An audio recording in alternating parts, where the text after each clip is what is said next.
evening and welcome to THFC Till I Die, your home at Tottenham from past to present. And boy, what a weekend we have got coming up. It is the North London derby, Tottenham Hotspur against Arsenal, the old enemy at White Hart Lane.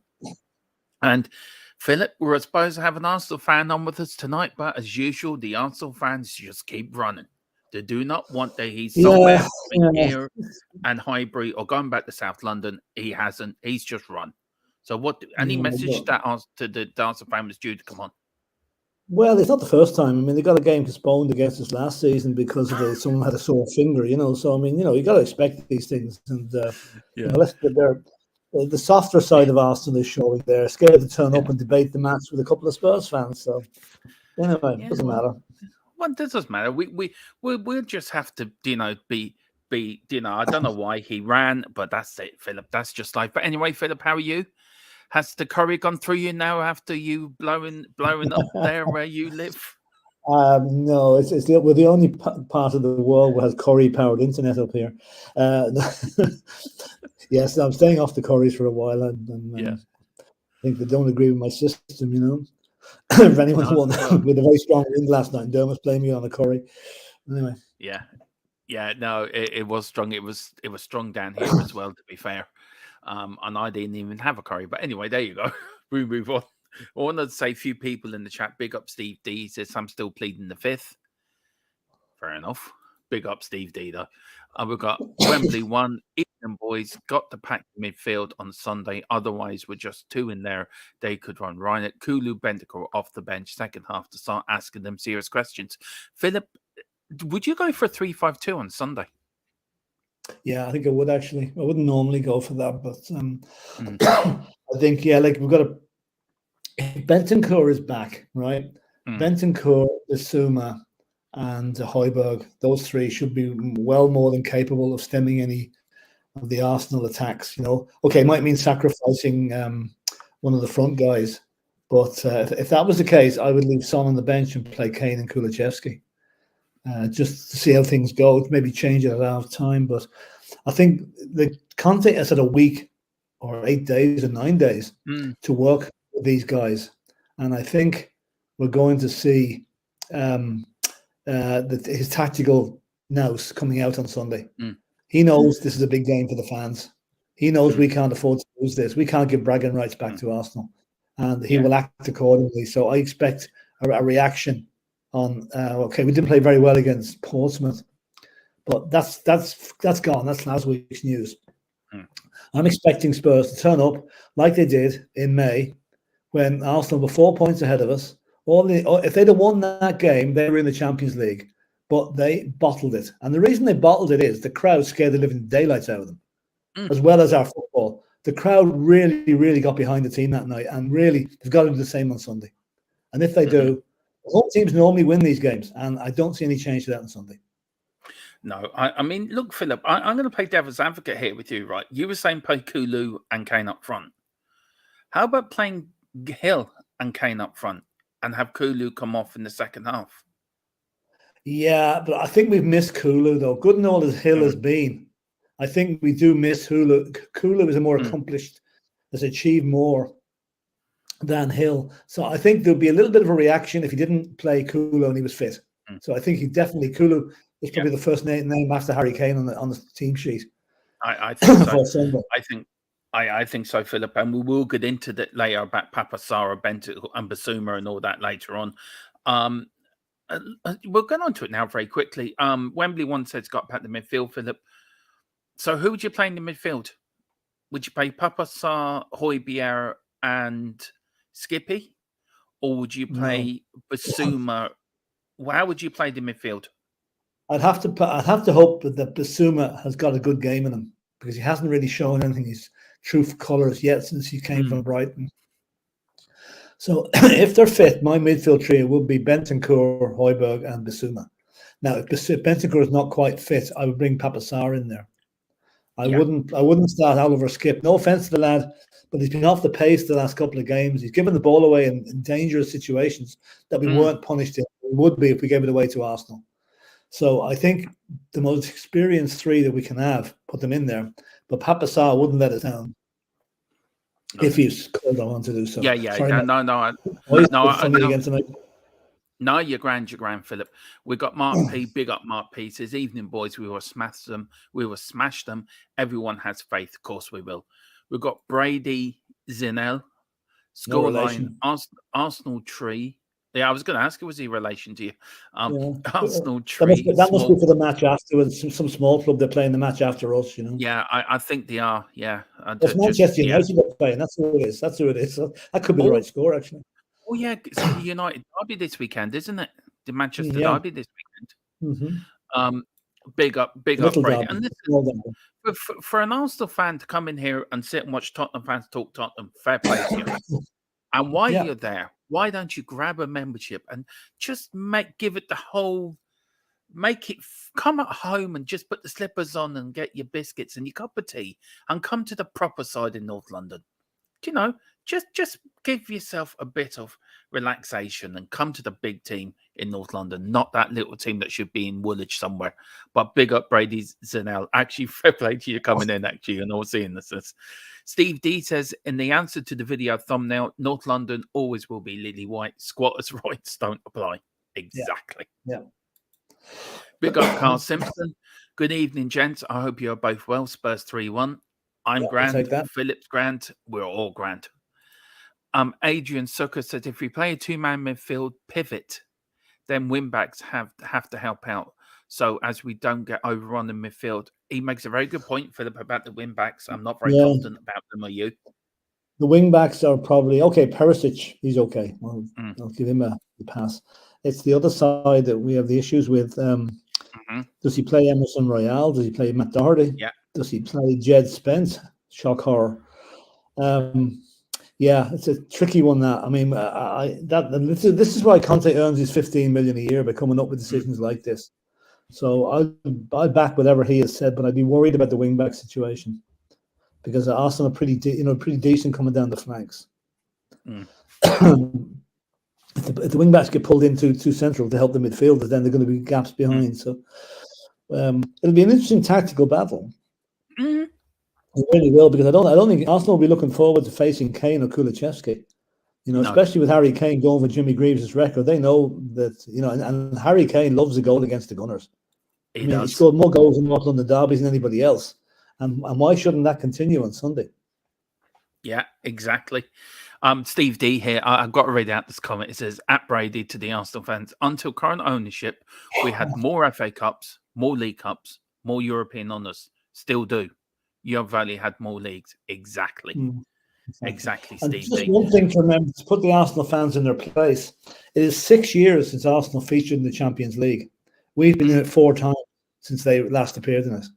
So the balance of power has shifted in North London. Our revenue is better than Arsenal's. Our ground is better than Arsenal's. Our players are better than Arsenal. And just because they got off to a good start this season doesn't mean they're going to finish ahead of us. I don't think they will. No, I mean, Arsenal's quite like a toilet bowl, to be fair, the Emirates Stadium. That's what it reminds me of. That's what it really does remind me of. Philip, I want to start with some news before we get on to the North London derby. And it was actually, this was on Spurs News Now, which I use. And it says a journalist in there is claimed, journalist issues Tottenham investment claim after speaking sources close to KSI. And that's what it says. Daniel Levy is prepared to surrender a minority stake in the football club. He is in active discussions with multiple suitors. This is the feeling within the industry. When speaking to sources in the last week or so, Levy does not want an outgoing plan. He wants business as usual, but with more investment coming into the club. And it's about finding the right partner. What do you make of that, Philip? Also, to get your thoughts on the financial reports having been released, and they're going to be released on the 1st of February. We had the Tottenham Supporters Trust putting all them questions into the board. Well, where do you see all of this going, Philip? I mean, as a Spurs fan who's seen it all, who's seen many boards, many players come and go, many North London derbies, where do you see this going? Like my initial reaction to this Qatari investment thing was no, it's not going to happen because they're Arabs and Spurs have a typically Jewish fan base, if you like, and the two really don't mix. Like they're like oil and water; they just don't mix. But this story just seems to be coming and going all the time, and it doesn't seem to be going away. Mm-hmm. It's possible. Like I'd heard that they're willing to put in 1 million, 1 million quid, 1 billion quid, sorry, 1 for billion, a 20% stake. Now, if they took, if I was Levy, now again, this is if somebody offers 1 billion. I'm not saying that you should take the Qatari offer, but if somebody offered 1 billion for 20%, I would bite their hand off and take it. Yeah, because it still leaves him with the majority. With Enoch is still the majority shareholders. It means even if half of that money was put into the team, you can imagine what Conte could do with $500 million. Yeah. Right. But then there's something else that I read this evening, which is typical, that Amnesty International have put their oar in this now. They don't want the Qataris taking over any more clubs in the Premiership or investing in any more clubs in the Premiership because of the human rights abuse. Now, they're okay with the Newcastle one, so what's changed their opinion? If they're going to object to Qatar coming into Tottenham, why not object to the Saudis, who have a far worse record than the Qataris, taking over Newcastle? So it's just the hypocrisy of the whole thing, And but like I would listen, if Qatar come in and invest in Tottenham, I won't be happy with where the money's coming from. But to be kind of hypocritical about it, I'd be damn happy if the money was spent on the players. If you know what I'm coming from, Yeah, we've nothing I can do to change it, but if we've got the money, just suck it up and take it in, Yeah, exactly. Brady here. I swear he's related to you, Philip. He's got to be related to you now. Small. You can take the word pity out of that, because I don't like posts that say people just pity you. That's degrading and insulting. So take out the pity bit and repost that, then I'll comment on it. Yeah, exactly. Look, there's banter, but there's actually you don't say pity. That's off limits on this channel. Yeah. Well, I was going to have a bit of banter, but yeah, I agree with that, Philip. Paddy Harnett, big up, Paddy. Hope you're doing well, sir. It says, I think Arsenal will finish ahead of Spurs this season. They have the momentum, and we don't. But a win Saturday could change all that. Philip, look, I know we're all Spurs and we love our team and we want to win Sunday, and we are going to win Sunday. But how good is this Arsenal team compared to the Wenger teams of the past, like the Invincibles and the teams that have won set under Arsene Wenger? How good is this Arsenal side to you? It's a flash in the pan. To the other, the Wenger teams were good teams. This team has come from nowhere, played 10 or 12 good matches, got a good start, got a reasonably good, easily fixture. You don't have the worry of the Champions League to worry about. They've got easy teams in the Europa, and they're doing well. Fair dues to them. But Tottenham are fifth in the league, and we haven't played a decent match all season. When you think about it, and that's going to change. And I can see it changing on Sunday. We put these boys in their place on Sunday, and then the whole atmosphere changes. They've got Man United the following week. They've now got a tough fixture schedule after having a relatively easy one. So, a lot will if Arsenal win on Sunday, then I'll put my hand up and say it's doubtful that we'll catch them. Right. But any other result on Sunday, a draw or a Spurs win, gives us the momentum to carry on and really get after them. But never forget them. They were 4 points ahead with 3 games to go, and they bottled it. I know. They are bottled it. So they are a team of bottlers. Yeah, and they have got a Lego man on the bench as well. Well, did you see that they won both the Player of the Year and Manager of the Month this time? Player of the Month and Manager of the Month. Older Eaters won the Player of the Month, and the Lego Man won the Manager of the Month. So, congratulations to that. But that's usually a kiss of death when it comes to the next match. I was going to say that. Normally it is, Philip. Normally, Adrian Suker here. Some good comments coming in tonight. And listen, if you do, all I'm saying is, though, if the chat's heavy, and I will try to get to every comment in the chat, but if you want to get ahead of the game, do put it into a super chat. It does help the channel grow. And it helps us. And also, if you want to get a $2.99 or $4.99 membership, we're starting the competition on the 5th of February onwards to the end of the season, where Philip later on in the show will go through the rules of this competition, and when the winner will get a Tottenham shirt of his and hers choice. Second place will get a Tottenham football, and third place will get a Spurs book, and then the team at the bottom will get an Arsenal season ticket for next year. So there you go. So you don't want to finish bottom. Adrian, that's an Arsenal season ticket now. Yeah, it is. Ask Adrian. Here's put here, Philip. The naming rights deal would be huge, not the 20 or 30 million a year. But if someone's like Google, that will be attracted their business partners and numerous potential buyers at the club. Philip, Mhm. we've heard these naming rights now for a good couple of years now. And we've heard Amazon were in talks with the club, Google, then it goes quiet, and then there's little Yeah. sponsorships here and there. Um, do you think with the KSI, they're looking to do the naming rights? Do you think this could be all linked to one thing? Well, you see, okay, let's say if Qatar did put $1 Mm, billion into the club, that may well put off some of the companies who wish to come in with the naming rights yeah, because they that's might true. not want to be associated with the Qatari regime. So it's kind of it's a jigsaw puzzle, really. Mm, But the thing about the naming rights is that some guy is employed by Tottenham to mm, obtain a suitable partner to do the naming rights. Now, the only thing I can think about him is, I don't know if you remember a few years ago, there was a TV advertised for Carlsberg. It was Carlsberg Complaints mhm. Department. And there was an office Yeah. with dust all over the place. Like, all I can say is that must be a man's office. Because what is he doing? He's not coming up with any suitable players or suitable partners for us. Google would be an ideal one because it would Mm, actually mean, as somebody said there, it would actually mean that you would open up the door, especially within the NFL being so big in mm, England at the moment, the games we get every October and November.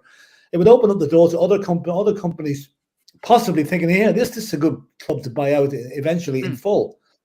So like it's basically if there's a naming rights candidate, they have to and a 20% investor, the two of them have to be on the same hymn sheet, yeah. or else neither of them will happen. And that's the worry we're Mm, going to have. It's getting a suitable investor who agrees with the other guy. So yeah, that's true. That's so true. Look, for me, if we got somebody like an Amazon in or Google, as you say, it will help with the NFL. And I think Amazon are part owner of an NFL team in America. probably, If I'm right. probably. Um, and look, it is the guy. I don't think football now, Philip, it's not just football. You've got to have other activities to make the money because do you know to me, football itself, you cannot survive on the money you make out of that as a club. So you have Well, to look at different scenarios. Steve D's put here, Philip, Phil was coming out swinging like Ali against Foreman. yeah, well, sure. You I know, have to say, Philip, that was a great fight, though. The Rumble in the Jungle. I would recommend anyone watch that fight. yeah, yeah. Really would. No, excuse me. No, if it comes up with a subject I feel passionate about, I will talk, pretty Mm. strongly about it. And I just hope Um, that we get something sorted soon. yeah, I do. We did big up. We got Adrian Stock, big up. We got Ellie saying, Philip, explain KSI, not KSI. Who's it? I presume that's Uh, QSI, isn't it? The Qatari. QSI. Yeah. Yeah, To it's don't understand Qatari. what that is. Yeah. It's the same. It's a crowd that basically, I think, well, were they involved in the World Cup in Qatar? They've seen the Mm, success of the World Cup, and they now want to invest in a Premier League club. Now, three clubs have been mentioned: Manchester United, Liverpool, and ourselves. Now, other sources have said no. United, and Liverpool are not going to be in the thing, so that leaves Tottenham. mm, But Tottenham again has explained the Arab and the Jewish influence on the Spurs with Levy. I just don't know. I don't know. I'm not happy with Qatari investment because of obvious reasons, human rights and whatever. But as I said, if it happens, it happens, and we can't do a thing about it. We just have mm. to take it in the chin and get on with it.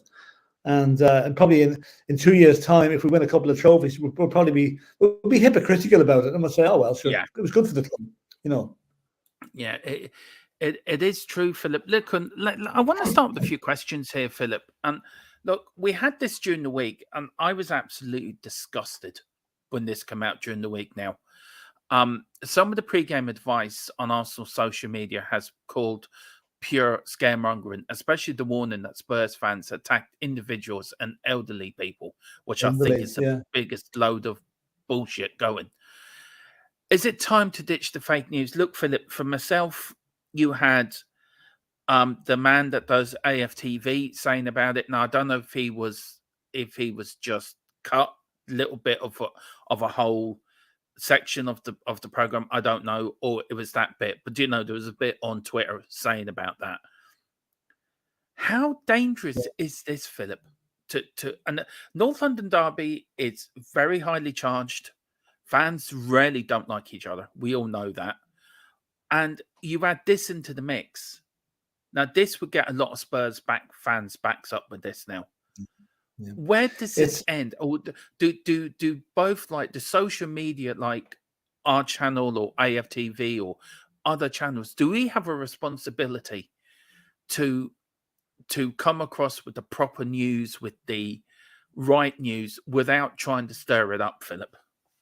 Well, all I can say about that post, I think it was an Arsenal fixtures Twitter post, saying that the Spurs fans literally ate their own children. Was the next best thing, the next line I was waiting for. I mean, absolutely irresponsible, criminal, because there will be that post will incite people on Sunday. It's already a highly charged atmosphere. We don't need crap like that going into the system for people that haven't got the brains to realise it's not true.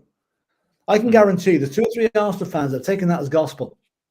And the reason that I'm saying that is I've been following the American political scene in the last 4 years. And this is like stuff Donald Trump puts out. There's not a realm of truth to it, but half the people listening to it believe it. So it's absolutely irresponsible of Arsenal. If I was the Arsenal team, Arsenal hierarchy, I would put out a disclaimer to say that does not reflect the feelings or the opinions of our club.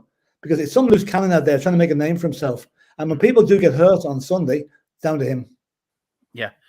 Look, for me, Philip, I mean, Paddy Harnett here, right, I'm not even going to go against Brady. We don't mind banter, okay, Brady, Zanel, but we have principles on this channel and we stick by them. And we have each other's back. Now, if you can't behave, look, we call the Aviva a toilet bowl here in Ireland. So it's just a comment. It's not being rude. It's banter. Yeah, well, it's up to you. It's up to you, sir. Paddy Harnett, and he's put a few in and big up Paddy Harnett, and got great time for Paddy as well. It says, Kat from the Trust responded to my tweet, and this is what she said. It's 2 parts.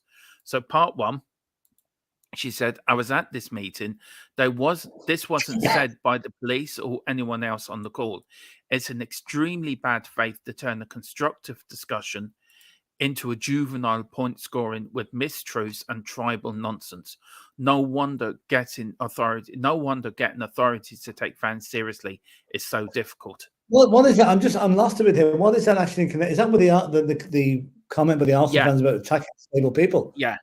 I mean, it was put up on social media. It may not have been discussed on the call, but it was there on social media. We all saw it. You know, so I'm not quite sure what the meaning of what Paddy's trying to say there, you know. Philip, look, it's a North London derby, right? Drink involved. People see this. Does it just add fuel to the fire?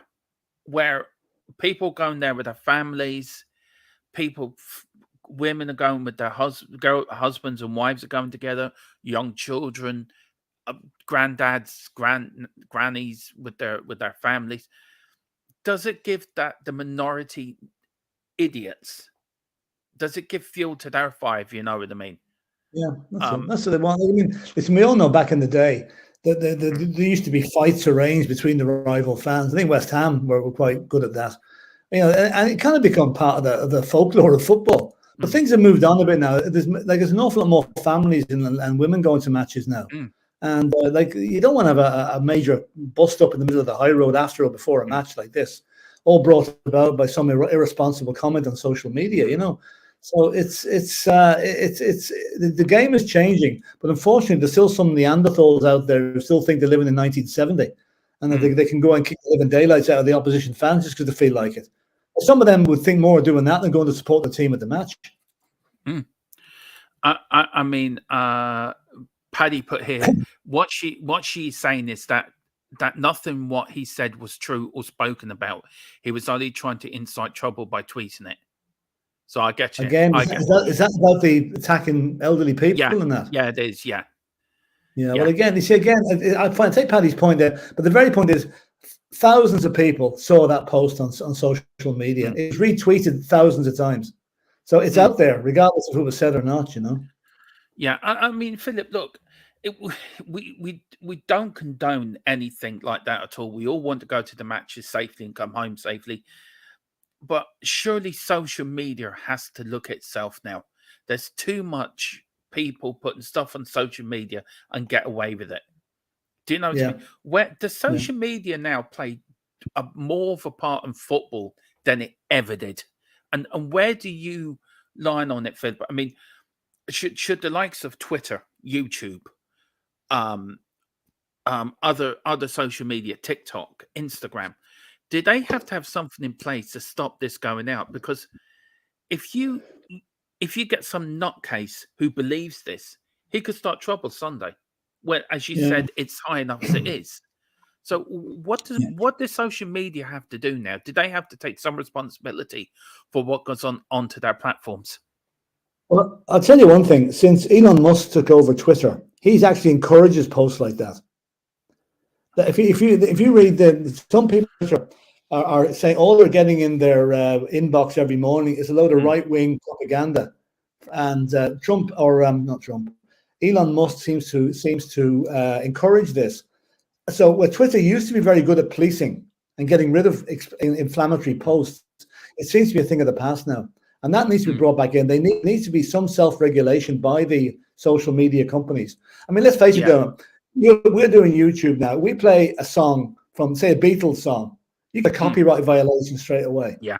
Why can't the same thing be done when somebody comes up with a post like the Spurs fans are going to kick the living daylights out of Invalids on Sunday? That should be red flagged straight away and removed before anybody sees it. But no, they leave it up there because it's controversial and causes talking points. Yeah. Philip, we're all right now. Itchy's in the house. I love it. I love this name, Itchy. I love it. I'm waiting for Itchy tonight. Big up Itchy. He says big up. Calamine lotion obviously didn't work. Oh, big up Itchy. Corey here, Mark P here makes a good point here. He says, I take my boys to most games, but I wouldn't take them to this one. Unfortunately, people have changed. Being with your two sons doesn't mean a thing. Exactly. Yeah, Absolutely, exactly. I know this match is going to be very heavily policed. I mean, there's going to be more police in Tottenham on Saturday and Sunday than anywhere else in London. But I mean, all it takes is one flashpoint and they're at it, and I'm hoping it passes without incident. My biggest worry is that there's an organised ruck been planned between the two sets of supporters somewhere, off grid somewhere, and that's terrible. I really can't. Big up Paul G. Yeah, true, Philip. Look, big up Paul G. Saw you on Dave's channel earlier. Absolute brilliant call. Really enjoyed it. It says evening Dermot and evening Philip, the greatest of all time. Evening, all in the chat. Big up Paul G. And we'll bring up Itchy's comment at the moment. It's so funny. David Clark's put Musk is a voice for good. The old owner stopped right-wing opinion. I'm scratching my head. I disagree with you on that, David, because I would be of the other persuasion. But I think both owners really have a lot to answer for. I think Twitter, especially, is a lot more influential on people's thinking than it probably was before Musk took over. And I think, providing he doesn't keep losing any more money, I think he may have to change his tune a little bit. It does. And then Paul G's put, worst thing about the North London derby is living and working in North London. I could hide for a week. Yeah. And Mia, big up Mia. Mia, a part course on Spurs Between the Lines and also on here as well with us. She says, sorry, Philip, I have to disagree. Twitter allow only certain people to say bad things. It was shown in the Twitter files how they were biased. To be honest, social media is full of vile things. Well, if that's the previous owners, then I would disagree with me. I say the present owners are going to be going the other way. So whatever the bias was under the previous owners, it's now gone the other way under Elon Musk. So again, I don't agree with it. I didn't agree with the first. I don't agree with extremism on either side, but it's just got to be ridiculous. I'm on the point of pulling out of Twitter altogether now because some of the stuff that I'm getting, I'm not asking to see it, but it keeps coming in my inbox. Yeah, that's true. Big up everyone in the chat. If you want to skip ahead of the chat, put it into a super chat. And if you want to pick up your memberships as well, it really does all help the channel as we grow, as we march on for 2,000 subs. And today, Philip, we hit 1,020 subscribers today. So a little bit of a good thing today. So I'm really pleased with that. Let's go away from all of this, Philip, all this fake news. Off the social media for a while there. Yeah. Right, Philip, despite the league positions, recent North London derbies have usually gone to the home team. Would this trend continue Sunday? And I want to add to that, Philip, how important is it for Spurs to get off to a good start Sunday? No, I mean, it's we cannot sit back and let Arsenal dictate the pace of the game, because they're playing too well at the minute to allow you get away with it with some teams. But Arsenal score first, and I think we're in trouble, really. So we've got to come out there and hit the ground running like we did last time, like the crowd will demand on Sunday. That crowd will not take anything less than a Spurs front foot performance. And if we do that, I think our midfield and our attack is good enough to win this game. There's going to be no 4-0 or 3-0 like the last time. I'd say there's going to be a goal in it, and it's going to be a very nervy 90 minutes with both teams having periods of ascendancy. But I think the home thing is big importance in North London derby. I can't remember when the away team last won a game. It's a few years ago. Yeah. Somebody will obviously remind me on it, but like we've won the last few. They've won at their place. In fact, we generally don't even turn up at their place till the second half. But then again, we haven't turned up till the second half of a lot of games this season. So, but that cannot happen on Sunday. We have to be at it from minute one. That's so true. I'm just about to find out for you, Philip, actually. When was it last time? It was between hang on. I'll find out. I can't find. If somebody knows in the chat, let us know. Look for me. Look, Philip, it's despite I think we will win on Sunday. It's home advantage is so important in these games. Really is, Philip. It's if we can get it like it was last May, then we will win, no problem.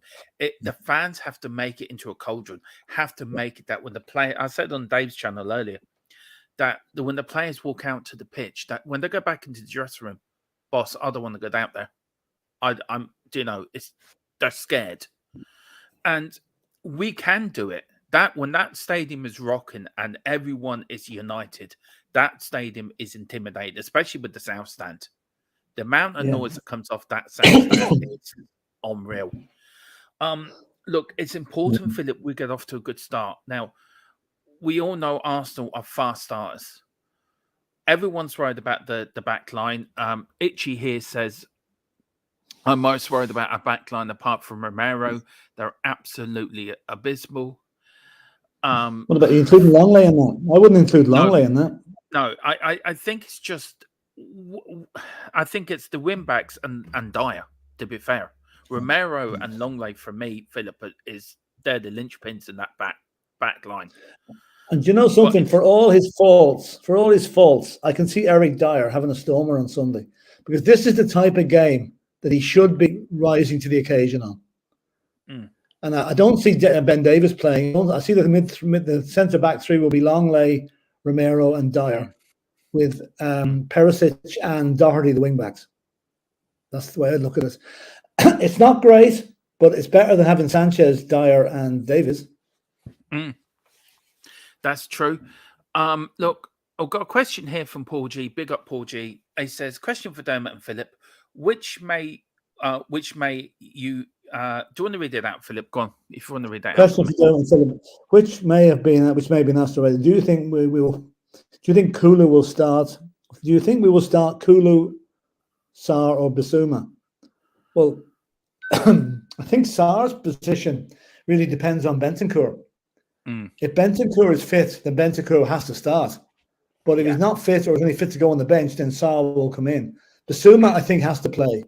We cannot risk Oliver Skip in this game. We need someone with physical presence in the centre. Bissouma has that. And if you add that to Højbjerg and Sarr, that would be good enough for me. But I would obviously, much as I like Papa Sarr, I would like to see Bentancur back. Yeah. Look, for me, Philip, if Bentancur's not available, I would start Sarr. I do not trust Bissouma. I don't think he's good enough. I think Papa Sarr is in form. He deserves. He's earned his spot. He's earned the start on Sunday. And I think with him and Højbjerg in the midfield, I think that's more of a complementary of each other than Bissouma and Højbjerg. If Bentancur's fit, then of course we're going to start with Bentancur and Højbjerg. And I would actually play 3 midfield: Bentancur, Højbjerg, and Sarr. That's who I'm playing midfield. The team will be very interesting now. But saying that, I wouldn't be a bit surprised if Conte just goes with the usual 2. It wouldn't surprise me. Because in a way, it should be a positive thing, because it means we're going to be more attacking. But it also leaves us slightly open to the counter. And I mean, Arsenal are good at that. So, it's going to be a real cat and mouse selection thing on Sunday. And if Conte gets it right, he'll be a hero. If he gets it wrong, I wouldn't fancy being on here at 5 or 6 o'clock or 6:30 on Sunday evening. No, I really wouldn't. Apparently, big up HFN. This is breaking news for Spurs. Unfortunately, neither. Do you want to read this out? Sorry, Philip. Unfortunately, neither El Neni, Cedric, or Rob Holding will be available for the North London derby. Good news for Spurs, though. Paul Tierney is available on VAR. Listen, I don't want to get into discussion on VAR, but I mean, I think we saw last weekend probably the worst decision in VAR history at Liverpool and Wolves, and there's still repercussions about that. So all I want is a VAR official who has a pair of glasses on him and can see what he's looking at, not giving his own interpretation of a situation, sticking to the rules and getting the decision right. That's all we want. Yeah, exactly, Philip. Exactly. We'll just go through another question there, Philip. Look, I mean, Tottenham here, Spurs are in top 5 despite not having played anywhere near our form that we had at the end of last season. After Conte took over, why do you think Arsenal have had such a good start, Philip? Do you look? We don't like bigging them up, but they are top of the league for a reason. Yeah, no, fair dues. I mean, they got off. I think what happened at the end of last season hurt them. It would hurt us if we were nipped for the Champions League place on the last game of the season, especially by our big rivals down the road. So, yeah, I can understand that. I think Arsenal have been, okay, we all joke about Lego Man and this, that, and the other, but he has done a good job of what he's got in front of him. And he got off to a good start, which is a huge thing. Get off to a good start. Confidence grows. It's kept growing, and they've done very well. But they probably haven't had the most testing start. They've had a fair few games against the teams in the lower part of the division. And listen, I'm not knocking. They've done very well, and fair dues to them. But I think now there are tougher games ahead. And if Arsenal are still top at the end of February, then we really take them as serious title challengers. And what's going in their favour a bit is the fact that there's definitely something wrong at Man City at the moment. I mean, I don't know if you saw the game against Southampton the other night. Now they were absolutely ran the white flag up. It's just didn't even want to play the match. They were useless. And I'm hoping they're the same next Thursday when we play them. But probably won't be. But I mean, there's something wrong with City, which is all playing into Arsenal's hands. So, but Arsenal have got 2 very tough games coming up now. They win the 2 of them, they're title challengers. They lose the 2 of them, they're back in the pack, or the pack is closing in. And then we'll see what they're made of. But I mean, I'm not knocking them. Fair dues to them. I applaud them for what they've done up so far. But it's from now on that counts, really. Yeah. Philip, do you think that somebody's put in the comment here, HFN, it says Haaland has ruined City. Do you think that could be a problem? Actually, I've said that to friends of mine. I think Haaland, phenomenal that he is. He's superhuman with some of the things he does, but he does nothing else. Like I saw a game there. I think it was the last league game they played last week. I forget who they were playing, but he was anonymous. He was completely anonymous. He never got a kick, especially in the second half. And it's as if in fact, I think he should have been sent off in one of those games against Everton. He should have been sent off for a very reckless tackle. He gets frustrated and he takes it out on the opposition that he thinks is disrespecting him. So it could well be that they're, excuse me, mind you, take his goals out of the City game, and I'd love to see where they are in the league. But I think there's something not quite right there. They're not gelling the way they normally do. No. This is Adrian's team for Sunday. Luis, Perisic, Longley, Dyer, Romero, Doherty, Højbjerg, Bissouma, Son, Kane, Kuvaziski. Look, the only change I would make there would be Sarr for Bissouma. I think apart from that, that's the team you'll probably will see Sunday. Philip, do you think that's the team we'll see Sunday, or would you make any changes? Well, again, that's going excuse me, with 2 in the middle. right? Now, if he decides to go 3 in the middle, or maybe put somebody just sitting in front of the back 4, then I think it'll be probably Son might be the one that gets the hook and bring in Papa Sarr. You know, it's a tough one. I mean, obviously, we'd all like to see Bentancur back, because Bentancur was just immaculate in the World Cup. He was brilliant for Uruguay. And I hope to see him bring that form back to the game. It's unfortunate. Like we were so unfortunate in the World Cup that 2 of our big players came back injured. Richarlison and Bentancur. You know, really, really tough. And hopefully he's there. Hopefully he's on the bench, because if we might need a few reinforcements in the second half, they can bring him on. But I think what most of us want to see on Sunday is Harry Kane at least equal Jimmy Greaves' record. The roof will come off the place if he does that. I've said this before, Philip. What's going to go through your mind when that record goes? I'm going to be thinking back. I'm thinking, first of all, of Jimmy and his family, because I think they probably thought this record was there forever. You know, that it was never going to be beaten. And I think that they'll be the first to congratulate Harry, because I know Jimmy Greaves and Harry had met up a few times, and they both had a great respect for each other. You know, the 2 greatest goal scorers in Spurs history, when you think about it. It's just a pity that Jimmy didn't survive to be there. You know, it would have been a great occasion for him. You know, and I know that the first thing Harry will do will dedicate his record to Jimmy Greaves, and he'll be an absolute legend in Spurs history once he gets this record. He's a legend already, you know. So. He is. I mean, Philip. I mean, I'm just going to bring up Harry Kane's. I was going to bring up Harry Kane's. Here we go. Stats here now, and do you know this season, Philip? He's played last match. He had 90 minutes, 1 goal scored, 4 shots, 1 on target, 53 touches, 28% pass accuracy, no cards. Now the season, he's played 18 games. He's played over 1,606 minutes played, 18 starts, 3 subbed off. He's had a. Do you know what? He hasn't had a great start to the season, Philip, but he's still 15 goals out of 18 games. Yeah, second I know. That's it. Second in the. That's it. Do you know, to me, what do you see in Harry Kane? Can you see any similarities between Jimmy Greaves and Harry Kane? They're different players. Like, first of all, Jimmy Greaves is 5'8", small, you know, wiry, quick, had more pace than Harry Kane has. Although Jimmy was very good in the air for a small man, he scored a few great goals with his head. He was actually. You know? So, but Harry is a different type of player. Like, Jimmy was a kind of a poacher who stayed up front. Like, I keep telling the story, and I'll never tire of telling this one. Like, Jimmy Greaves could do nothing for 85 minutes in a match. He'd stand on, especially in the away games when Spurs would be under a lot of pressure. But I was in the away game once near the end of his career at Tottenham, at West Bromwich. Only a young lad at the time. And Spurs were under a horrendous pressure. It was 0 each. It was coming near the 90 minutes, and West Brom were really putting the pressure on. Pat Jennings collected the corner, and he did one of his famous, you know, overhand throws. Jimmy was standing up on the halfway line with the centre back with him. Jimmy was round that centre back like a flash, down on the goalkeeper, round to the goalkeeper, tapped the ball in net. Spurs won 1-0. It was the only thing he did in the whole match, but he got us the points. And that's what he did on a regular basis. Whereas Harry is more involved. Harry drops deep. He gets more involved in the team play. But then again, tactics and formations have changed so much since the late 60s, early 70s. So it's very hard to compare them. The only thing that you can say is they were both brilliant players. They were both a credit to their art. And they will both be remembered forever at Tottenham Hotspur.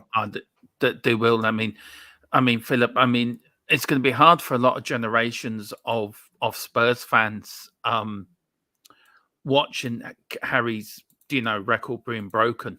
For you, Philip, where would you class Harry Kane in the ranks of all time, of all Spurs history, of all the strikers we've had?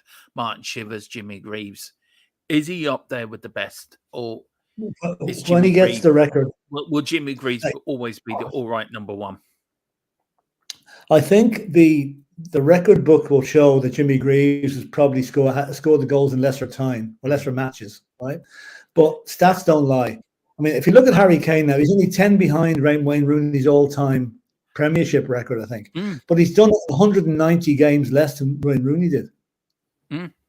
That's a huge thing, you know. I mean, that's the thing. Harry Kane, if he stays at Tottenham, will be unsurpassed as a striker at Tottenham Hotspur. He will be the greatest striker. If he leaves in a season or two, a lot of fans will still say Jimmy Greaves, because Jimmy Greaves left the club. He didn't want to leave the club.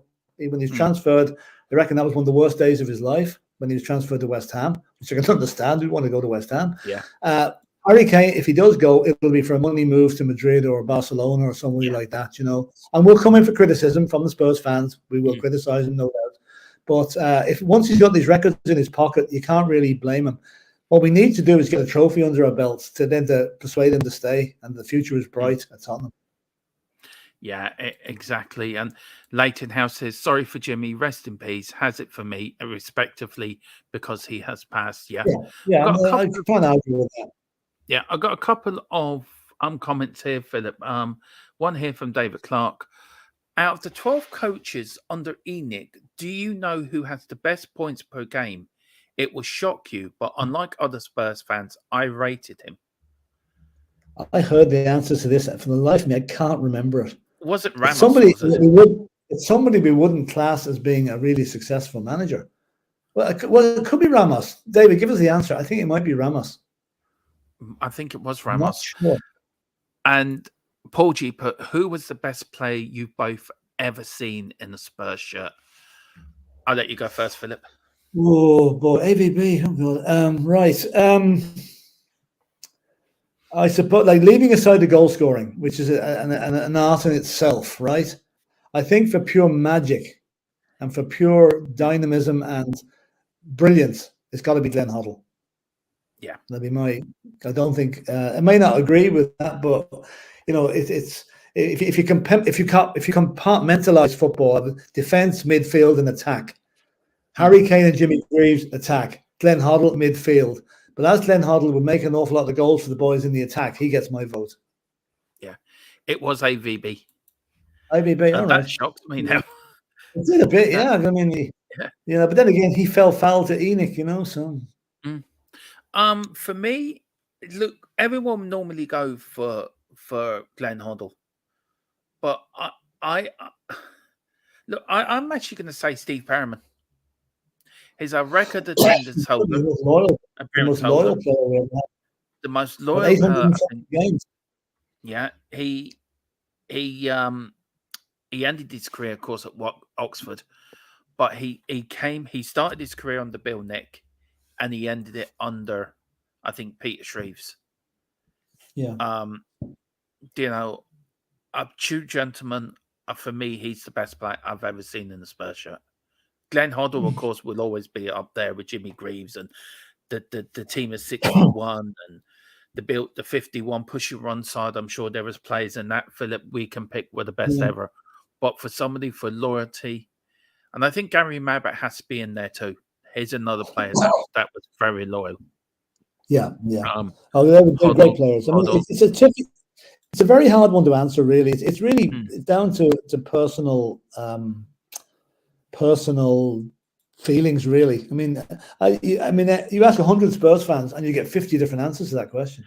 Yeah, but look, for me, Hoddle will be the most giftedest footballer we've ever seen, and we were lucky to have him. Can you imagine if he was like a? I mean, it was, what was I read the other day? Brian Clough tried to buy him during the 80s to go to Forest. Brown for money. Yeah, probably. Yeah. No, I mean, then Glenn Hoddle was criminally underused by England, because at that stage they wanted journeyman players who tracked back and did all the heavy legwork, and Glenn wasn't one of them. I think he only had 50 caps for England, something like that, which is crazy. Yeah, that's all.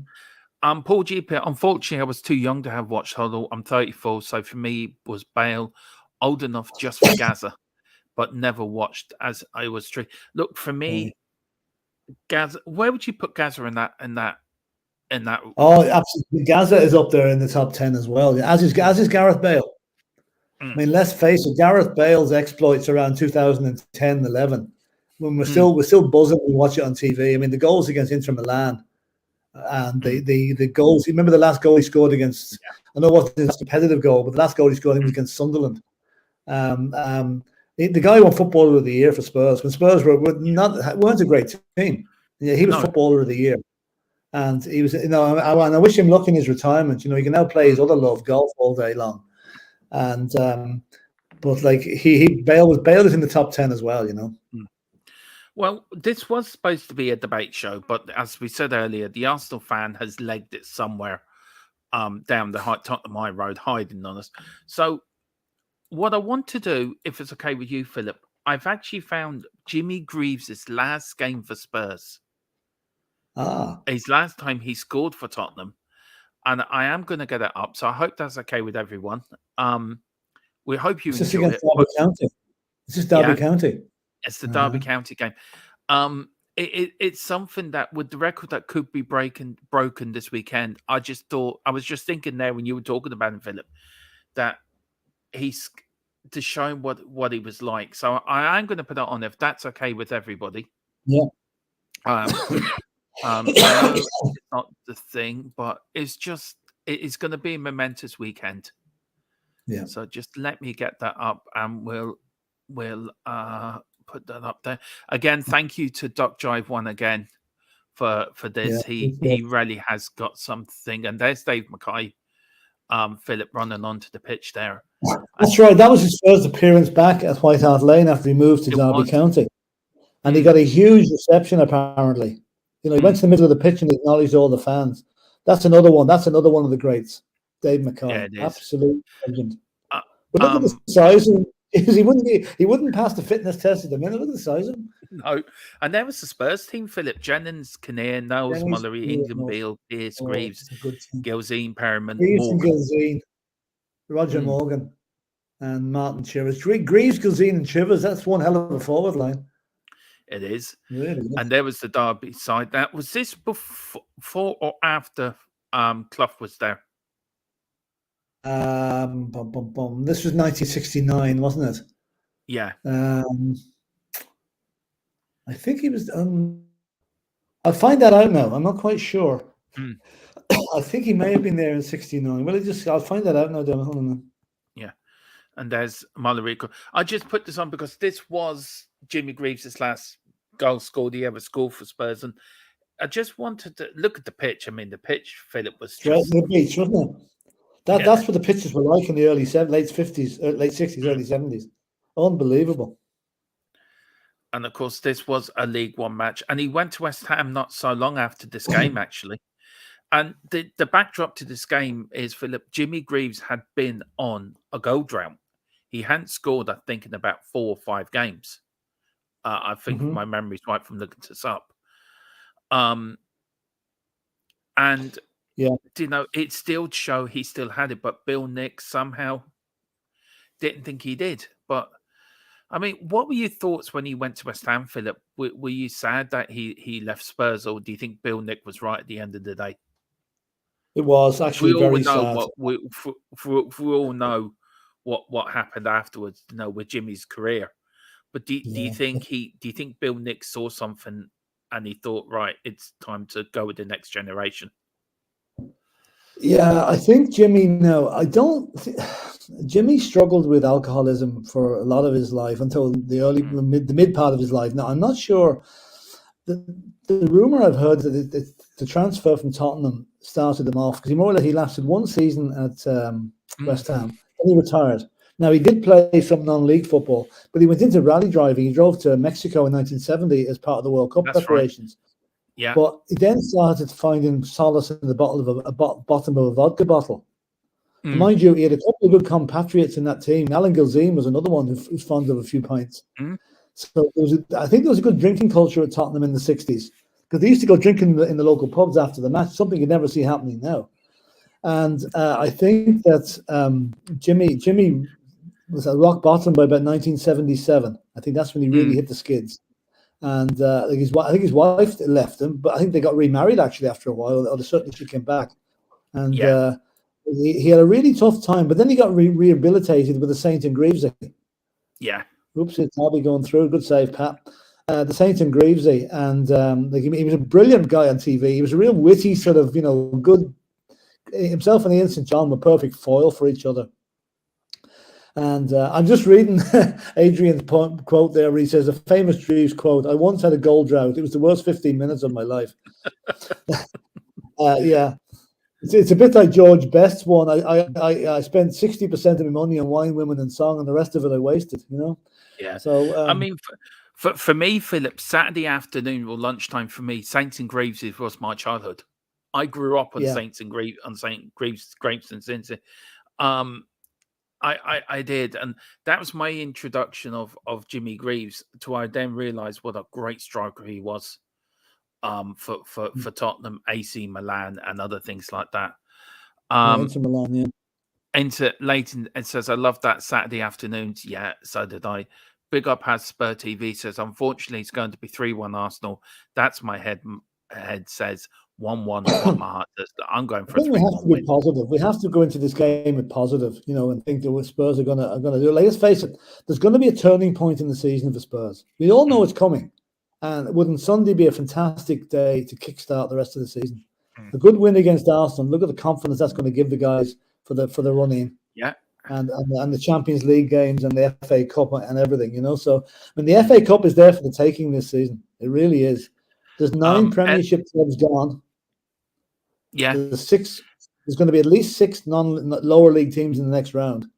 So, it's great opportunity. For me, I think we will win the FA Cup. Ellie's put here, I played at White Hart Lane pitch, was good and green in the early 80s. Philip, why were the grounds so bad back then? It wasn't just Spurs ground, it was a lot of them. I don't know. I remember reading reading somewhere that there was some what's the word I'm looking for? Some horticultural problem. Whether it was with the grass or something came down in the atmosphere that caused an awful lot of the pitches to degenerate very quickly. And plus the fact that they were just pure grass pitches. There was no artificial fibers woven into them like we have now. So, but I mean, let's face it. I mean, that's like playing on Brighton Beach, that game. I don't know how they managed to play on it at all, But I must look that up now. I remember reading it. There was some reason for it, and it was maybe some cloud of stuff that went over the UK at that time, and once it kind of hit the grass, it caused it to burn up or whatever. I don't know, but I'm going to check that out because I think that's an interesting point to look at. We've got Mark New saying here, Greavesy was old school. He didn't bother much in training, had a drink, smoke in the dressing room. That's so true. And then went out and scored amazing goals. Would Conte have played him or dropped him? It just wouldn't happen today. It really just wouldn't happen. The culture is so different now. It's the guy. They're so protected. They can't even eat. They're told what to eat now. They have a complete diet plan given. There's no such thing. Okay, with certain exceptions, there's no going to McDonald's or KFC. As one of our so-called players does on a regular basis at the moment. You shall remain nameless and down below. Yeah, that's true. Adrian said Greavesy could dribble past 3 or 4 players with ease against Newcastle. I saw him beat 6 players and score. Yeah. Great dribbler of the ball. And how he managed to dribble on that sort of a surface, the ball getting stuck in it. And do you know, what a save by Pat. Brilliant save. And then we've got Mark New here, Philip. He says, Dave Mackay, love to get stuck in. We could do with him on Sunday. Oh, didn't he? Can some of these current Spurs players look back at the past teams, Philip, and just take some inspiration from them? What it means to play for Tottenham. They should do, but the thing is, I don't think today's players really give a toss about what happened 40 years ago, to be honest with you. I think that they're so caught up in their own, what brand of what model of Maserati will I buy next week? That seems to be the local. Like if you ever, I saw a picture there, a video of somebody videoed the Manchester United team leaving their training ground, and I'd say that the cheapest car that what they were driving was $100 grand. It's all changed. Whereas Jimmy Greaves probably got the bus to the matches. Got the tube. Again, it's a different generation, completely different generation. And Steve D put here, if you watch George Best play on these services and think he couldn't do it today, you're barking those players of yesterday were class. Yeah, they were. I mean, Jimmy Greaves and George Best on today's There we go. pitches would Look be at that, completely Philip. unstoppable. Look, that was his last goal. Oh, right. I mean, that was a typical Jimmy Greaves goal. Yeah, poacher's goal. Yeah, and a good header as well. Yeah, he's good in the air. He was. Mm. He was good in the air. So yeah, but I'm saying George Best on today's billiard tables, the way I put the pictures at the moment, would be unstoppable, completely unstoppable. Yeah. As would Jimmy. Yeah, exactly. That was just some header. I can't get over that. Yeah. Honestly, we've got Adrian saying that there has always been a debate on who was faster, Jimmy Greaves or Cliff Jones. Philip? Tough one. I'd say Cliff might win that one. Might just. I mean, Cliff Jones at the moment looks like he's still fit enough to play for Spurs. He's 82 or whatever, and I know he's suffering from dementia, the poor lad. But he's one of the only, I think, 2 surviving members now. There's very few members of that double winning team left now. But I've seen Cliff Jones at matches now, and he ran onto the pitch in 2017 at the last game against United. Most players walked on. Cliff Jones ran on, and he was 80, nearly 80 at the time. So great player, really good player to have.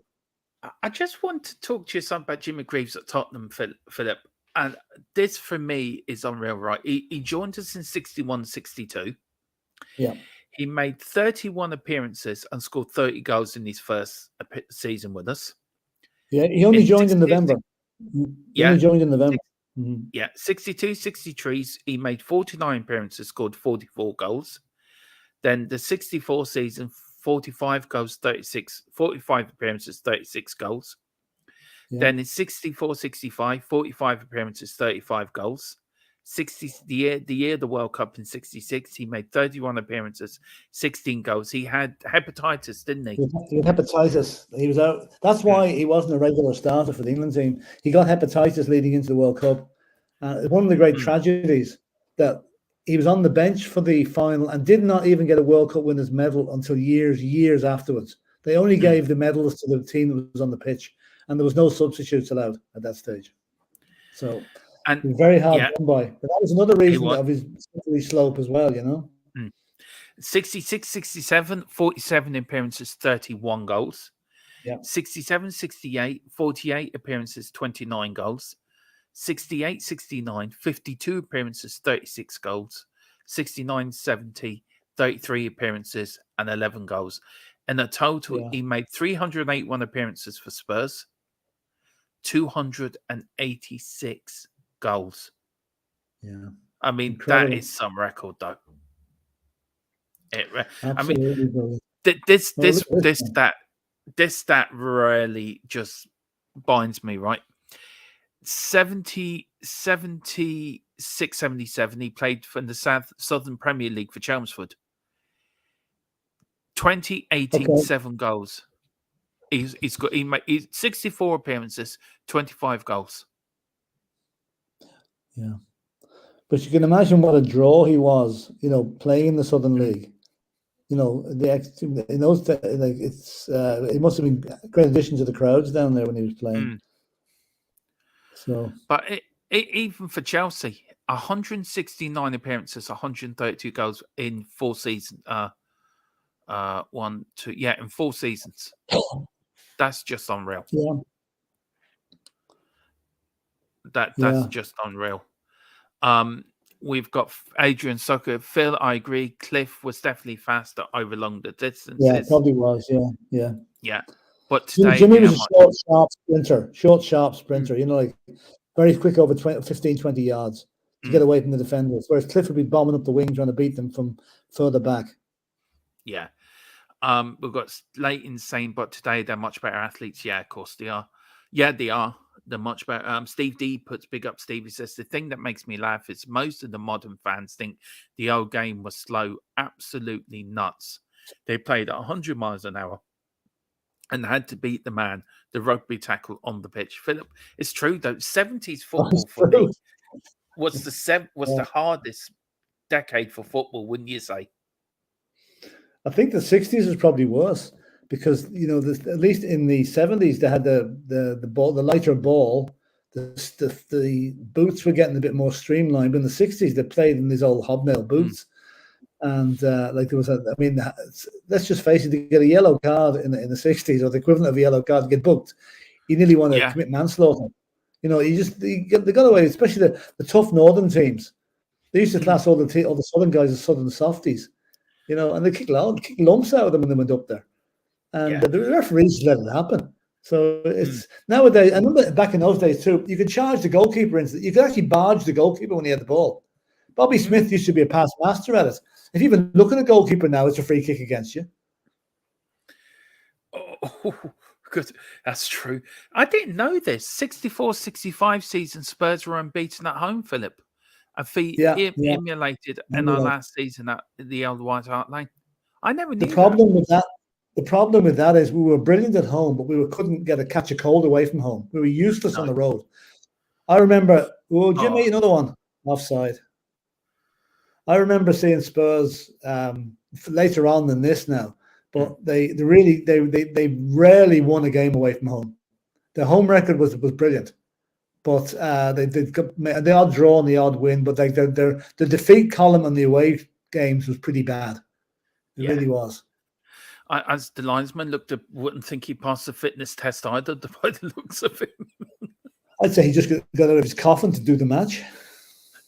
I'd say big up KVP. I love KVP. He really is such a breath of fresh air to the community. He says, I'm going 5-0 Spurs. Sorry, at Hasbro. Do you know what, KVP? Me and Philip are behind you 100%.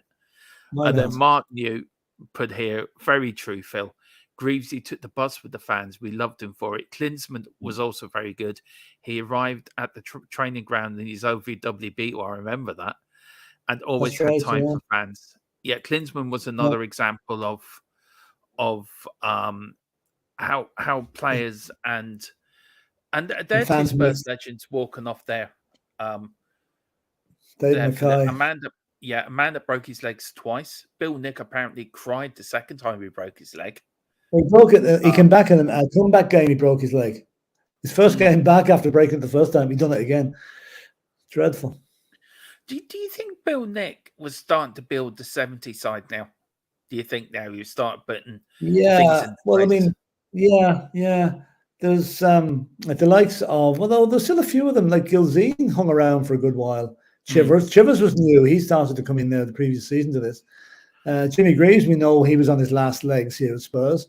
Steve Perryman was just starting. Yeah, it was another rebuild. I'd say he did a rebuild in about 64 and then did another one starting around 69. Why do you think he can never? Why do you think, Philip, that he can never build another double winning side? Oh, that's $1 million question, really. I think Spurs at that stage were more regarded as a cup team because if you look at the cup, we won the League Cup in 71 and 73, the UEFA Cup in 72, the FA Cup in 67. We were always regarded as a cup team, and I mean that's become. Even that isn't true at the moment. We're not even doing that well in all the cups. But then again, I think that was the age of when Manchester United were European champions. I think they won it in 68, the season before this. So, you had Manchester United, Liverpool, Everton. The northern teams were very, very strong. And the southern teams were really falling in the wake a little bit of that. I'm not even sure where Arsenal were at this stage. I don't think they were. The Arsenal team came good in 71, in that fateful night when they won the title at our place, which is never to be repeated, I hope. And it's just hard to fathom how the Bill Nicholson of all managers, you think he would have been able to win another double team, or winning league team, but no, unfortunately not. Me and Phil must be similar age. I'm 68 on the 21st of January. We're not too far apart. I'm a young fella compared to him, but anyway, close enough. And then he says Bill Nick quit in 74. I think we talked about this last night, actually, Philip. But I don't mind Yeah. having the conversation about it again. After Spurs fans rioted in Rotterdam, the board chose Terry Neal over Danny Blanchflower. Oh my God! We won't talk about the hooligan bit of it, but the Danny Blanchflower bit, he left on very bad terms. He left very bad terms on the board and was given a £10,000 payoff. Now, Keith Birkinshaw brought him back. Do you think that's why Spurs declined? Because Bill Nick wasn't there. Yeah, I think Bill Nicholson, probably, what age was Bill at that stage? He was, oh God. He was probably in his late 50s, early 60s. Like, he's still a lot to offer, but I do think that he lost the appetite for the game because of the Rotterdam situation, which was a terrible night for Spurs on all fronts. But then when he actually, the big mistake he made there was, and he went to Danny Blanchflower directly and asked him, would he take over from him? And the board got the huff about this, because the board is very straight-laced and old-fashioned in those days. And they said, no, we're not having Danny Blanchflower. Danny Blanchflower would have been a brilliant manager for Spurs. He really was. He was our best player 10 years earlier than that. And he loved the club. He loved the club inside out. He went on to manage Chelsea, instead. But what they both did then, and for the life of me, to this day, I do not know how they did it. They picked Terry Neal, right? Whose only thing that he did was he dragged that team down towards the relegation zone. Then when they finally got sent and sacked him, they were relegated the following season under Keith Birkinshaw. So Terry Neal went back to Highbury as Agent Neil, saying mission accomplished. And that's why a lot of people of the age that was around in 74 could never accept George Graham when he became manager in the late 90s. No. Even though he won us a trophy, the fact he was an ex-Gooner was, that was it. Gooners and Spurs do not mix when it comes to management. Do you think it's just the Arsenal? Yeah, sorry, Philip, I didn't mean to interrupt you there, but do you think it was the Arsenal thing, or do you think it was linked back to Terry Neal? That it was still that and some of the fans' memories of what happened when they brought in the next. Do you think that had something to do with it, or was it just because George Graham had won stuff at Arsenal? Do you know what I mean? Do you know what I'm getting at? Yeah, I know where you're coming from. Like, George Graham was very successful at Arsenal. Can't knock that. And I suppose Sugar, or whoever it was, I forget who was the boss at that stage, brought him in to thinking he could replicate the success at Tottenham, which up to a point he did. But it's like, he was never accepted by a lot of the majority of the fans, purely because of his Arsenal connection. And like, as soon as Enoch took over, they tried to undo the hurt by sacking George Graham and bringing in Glenn Hoddle, which probably sounds like an ideal thing, but it didn't really work out either. This is quite strange. I thought Glenn Hoddle and Spurs would have been a perfect fit, but no, it didn't work. It's a bit like bringing in Ozzy Undine and Steve Perryman when you're trying to get rid of Terry Venables. Yeah. And as Andrew Gregory says, Bill Nicholson, he also wanted Johnny Giles to come on the team, which would be a very good double act. Johnny Giles was a good manager. He managed Ireland, didn't he? He was playing manager for Ireland, wasn't he, for a few years? He was, yeah. And a good pundit as well, very good pundit. And but anyway, it wasn't to be. But then again, you wonder about this. If Danny Blanchflower had been appointed, right, then chances are Keith Birkinshaw wouldn't have come to the club. No. We might not have got relegated. We might not have had to get promotion, and we might not have got Ozzy Ardiles and Ricky Villa. So, everything is just things happen for a reason, and that's the way it happened with Spurs. But to be fair, Philip, it was Keith. It was offside. Was another again. Goal for Jimmy? Oh, he's not offside. He's offside again. 2 goals offside. He's had this. To be fair, and the switch to that, it was Keith who brought Bill Nick back, and Bill Nick did build that 80 side with Keith Birkinshaw. Oh, true. Absolutely. Yes, absolutely. But no, I was just trying to say that if Blanchflower had been, would Blanchflower have brought Bill Nick back in? Probably not. So, things might have been different. So if you think about it, Philip, the 50s, Bill Nick, the 60s, Bill Nick. Oh, look at that poor fecker. He looks really pissed off. Do I really have to be here? This is boring. Can I go home now? Oh, hello. Oh, dear. Who are you? Jimmy. I've seen that. Yeah. But you had Bill Nick player this 50s won the league. Bill Yeah. Nick, the manager, won cups and trophies. Bill Nick, the advisor, scout, win cups and trophies. There's a theme here. Do you know what I mean? It's Bill Nick is woven into everything that's successful about the club. Oh, absolutely. Yeah. He was our most successful manager and probably will be the most successful manager we'll ever have. Really. You know, I'm not taking away anything from Antonio Conte, but the trophies, and purely trophies won, he is unsurpassed. Yeah. I mean, Adrian put here, Bill Nick introduced the Spurs' famous lily white football strip. It wasn't a copy Real Madrid, as some alluded, but so players could see themselves clearly in night games under poor floodlights. Yeah, that's true. The floodlights weren't great in those days. No. Actually, you know, there's a story, Dermot, that when sometime in the 1970s, when the Spurs ground was being renovated, or maybe it was the early 80s, they sold the floodlight pylons. Yeah. That was another goal. And they sold them to Bohemians in Dublin. So the actual floodlight pylons that are sitting in Daly Mount Park are the old ones who used to sit over Tottenham Hotspur Stadium or White Hart Lane. Yeah. Yeah. Here's a question. And maybe they've replaced them since. If you're ever in Dublin, just look at the old style pylon, you know, the triangular pylons with the lights up on top. They were originally in White Hart Lane. Right. Here's a question for you in the chat, Philip, right? There's a player here, an ex-Spurs player. We all know Dave Mackay played for Derby. What did he do at Derby that Brian Clough said he would never do, but he ended up doing it after Brian Clough left? He won the title. Yeah, he did. Yeah, I think he's the only Spurs player under Bill Nick that went on to win a championship himself as a manager.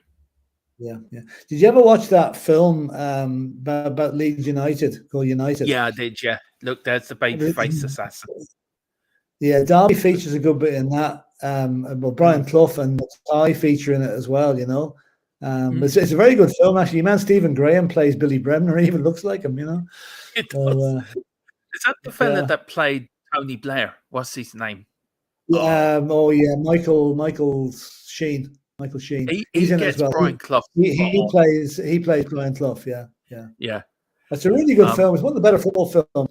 I don't know where they got the ground to film it at, but my God, it was grotty. It was old fashioned. It was a pitch like this, you know. Yeah, that damned United. That's the one. Here's a question I've always wanted to ask you, Philip.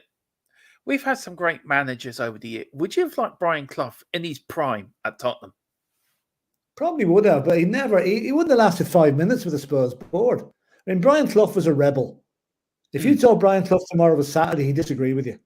You know, that's the way he was. And he was a great manager, probably his own worst enemy in a way. But, you know, I would love to have had him at Tottenham. Look what he did with Nottingham Forest. He won the European title twice, wasn't it? Was it him or Peter Taylor? Him and Peter Taylor, yeah. No, was it him or was it Peter Taylor? Oh, well, it was a bit of both, really. It was a bit of both. Like, they split up after a while, but Clough went back looking for him back, you know. So I would say it was a joint effort. They both had their reasons. Adrian puts in, Mackay hated the photo of him grabbing Bremer by the scruff of the neck. So we need some of the Spurs players to do that on Sunday. I think it's brilliant. Brilliant. He wouldn't get away with it now. He'd be booked straight away for doing that. Could you imagine Romero doing that on Sunday? Yes, please. Oh dear.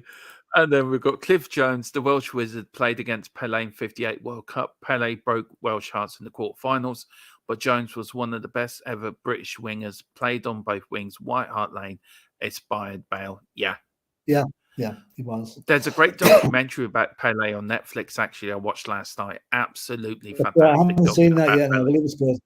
Yeah, Pele was a genius. And then Ellie's put, Alfie Cohn was a great talent, lads. Before Hoddle arrived on the scene, we all sang, Alfie Bourne is king of the White Hart Lane. Yeah. I think Alfie Cohn used to drive Bill Nicholson mad with his hairstyle. Alfie Cohn, the hair down to there. And Bill would be a real army short back and sides man, you know? Yeah. He would. Philip, look, with the North London derbies, and of course we watched them last night, some of the classic games with you, Philip. Do you think the North London derby is more important now than it was back then? Was it always the same? Was it Do you know what I mean? Back in the day when you were a young lad, was the North London derby the same then as it is now, or has it changed as it evolved over the I think decades? it's got more intense. It's got more intense as the years gone on. Really, I think it's as the stadiums got bigger and the prizes got bigger, and I think it's got more intense. To be honest with you, like I think back in my day, it was probably another game. Really wasn't didn't have the same intensity as it has now. But maybe you need to be living in London or to get the feeling for that. I was living away, so I didn't really. Like I used to the games I used to look forward to were the ones I could get to see, literally West Brom and Birmingham and Villa and whatever. So I didn't get to White Hart Lane until 1975. That was my first visit there. So I think we beat Villa 4-2 that day as well. Standing behind the goal in the Paxton. Yeah, that's true. We've got Adrian Sucker here, Philip. The 1970 Brazil team, the best international team I ever saw. Pele, Jairzinho, Rivellino, Garincha. No, that's is that Garincha, Tosta, Carlos Alberto. Garincha was known as a little bird. He was some player. That was a brilliant team. Was Garincha Derby scored? Yeah, was the Garincha 62? No, he was there in 60. He was there. I think he's still there in 80. Maybe he was there, a team player. He was there in 62, certainly. But he was one hell of a winner. Yeah. But Tosta and Jairzinho, Rivellino, what a left foot that man had. Jesus. Tostel, I think, lost his sight in one of his eyes. He did. Again, he had an accident after that. He was a good player too, but they were a great supporting cast for Pele. They really were. Philip, with Sunday coming now, and with the amount of history with Tottenham Arsenal, we always go through the history on this channel as well. As part of it, that we look back at the old Tottenham Arsenal games, and tomorrow in our pre-match show, we will be going back over some of them matches, the important matches over the years between Tottenham and Arsenal. Do you think that Conte should look back on them, and the players should be tonight and tomorrow night looking back what it means to us fans, what it means to the North London derby, what it means to be Arsenal? Or do you think they would have got it from last season?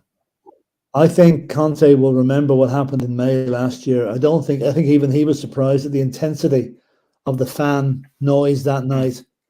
I mean, I was away. I was out of the country that night, and I was following the game on the score things that comes through to a flash score or some of those, and I could hear some of the commentary some of the time, and all you could hear was the crowd. It was just, it was nervous enough not having to wait for the goals to come in, and then the commentary was dropping and I couldn't hear it properly. So the goals came through. We won 3-0. As luck would have it, I was literally sitting down watching it, and there was another Spurs fan listening, doing the same thing, sitting across from me. And so the two of us had a great 45 minutes in that second half. We really did, Well, no, but the crowd is so important. Conte knows that. In fact, I saw a note from the club this today, I think, telling the fans to turn up, wear white, be loud, be proud, get behind the team, and let's have a repeat of last May. Yeah, that's true. Adrian puts here, some football derbies have lost their edge because of the lack of homegrown players. I don't think Rangers and Celtic have lost their edge, to be fair. No. It's still pretty. They'll still kill each other no matter where they're from, Yeah. Tomorrow, me and Philip are going to do. We're going to do sort of like a Saturday program where we just give you all the latest scores. Me and Philip are going to talk about football in general, not just about Spurs. We're going to show some classic games, maybe as well during the day. But it's all about football tomorrow. Me and Philip are just going to open up the windows, open up the doors, and just talk about general football from over the decades, 70s, 80s, 90s. And so we're on tomorrow, I think, from about 2:45. I think me and Philip haven't really set a time yet. But we will give you the latest scores for the games and also the build up then for the North London derby as well. Yeah. But it's been absolutely fantastic. We will end up after this game. Philip, what advice would you give to some Tottenham players now? And there you go. Spurs beat Derby 2-1. That was Jimmy Greaves' last ever goal for Tottenham Hotspur. And Philip, you see the great man there. Harry Kane could be doing that on Sunday. Wouldn't it be marvellous? How much would it mean to you to see Harry Kane break his record? Yeah. But you've seen the great man himself play. Well, I mean, I'm privileged to have seen both the great men playing live. And that is something maybe an awful lot. Not that many people can say that now. Yeah. Like I've seen Jimmy Greaves play maybe a dozen times, maybe not quite that often, and I've seen Harry Kane play about the same. So, you know, I've seen them both. I think they're both a credit to their club, credit to the game. And Harry Kane will be the first person that he will, I say, you look up to heaven on Sunday when he scores. And it'll be, thanks, Jimmy. That'll be it. I'm sorry I broke your record, but thanks for being such a legend. And I hope that he goes on and he scores another couple and keeps the run going and put the pressure on Haaland for the golden boot. We can't be letting that boy away with it. No. But we will be doing the Jimmy Greaves special once that record is broken, and Philip will be going through his stories of the great man. Well, guys, we're going to end it off there. Look, it wasn't the show that we thought we were going to have. All fairness now, Dino, who was coming on, had some work emergency to do, so we had Ronnie Slaggin. There's no real reason other than that he couldn't come on. He wasn't running scared. He just couldn't make it. So look, we'll try to get him on for the post-match game. Win, lose, or draw. I'm sure he will. But look, I hope you've enjoyed tonight. We've had a blast doing it. We've had some good conversations, me and Philip. We're back tomorrow, me and Philip, as well with the I don't know what name we're going to call. We'll come up with some name for it, but we are going to go down, talk all about football. We're going to talk about the Manchester Derby, which is this weekend, the Merseyside Derby as well. 12, it should be over, actually. The Manchester Derby will be over when we come on. We'll be talking about that. We'll go through all the scores from all the leagues, and we'll be keeping an eye on what Celtic can do, what the teams around us in the Premier League will do. So we'll be doing that tomorrow. We'll be doing a Jeff Stelling impersonation. We'll be doing a Jeff Stelling impersonation, basically. Yeah. Philip was there with his him now. No, Philip was there with his tie, and he was there with everything. We're back tomorrow. Just a little bit of an announcement to make for myself. I have a YouTube channel called Gone Through Gold. And within the next, say, couple of weeks, I will be doing an F1 career mode on the other channel once everything is set up. Something different. Formula One is my second love. Apart from Tottenham and football, motorsport is.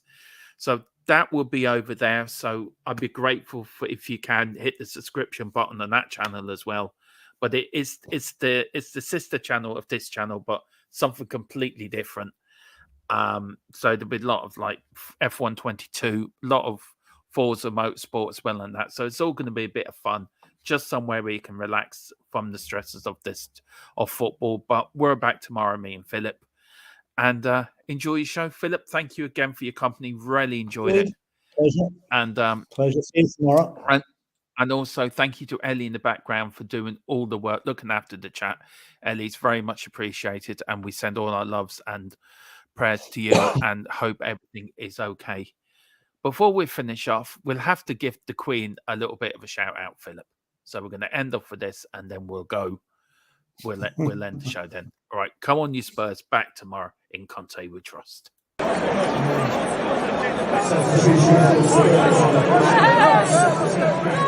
Yeah.